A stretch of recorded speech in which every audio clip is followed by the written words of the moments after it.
The solution is this asConst annotation. Now what this does is it does two things. First of all, it actually freezes the values here and it makes sure that they are inferred as their literals, which is really useful. The second thing is it adds this read-only annotation to them as well.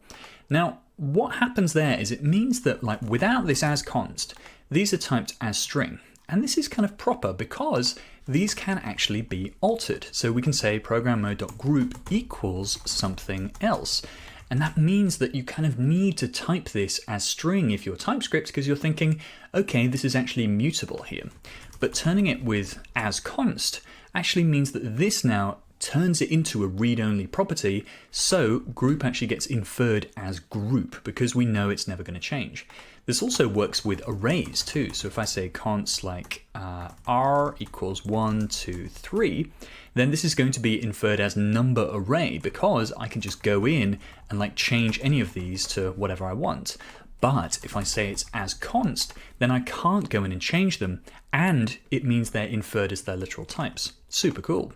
Now this even works kind of further down the trees, so I can go cool thing, and then go further down, cool, and you'll notice that it goes all the way. So if I just remove a couple of these just so we can see the annotation, then we get read-only cool thing, read-only cool is cool, which is cool. Now this is slightly different from another way you could do this is with object.freeze, and this actually works kind of on the runtime level and on the type level.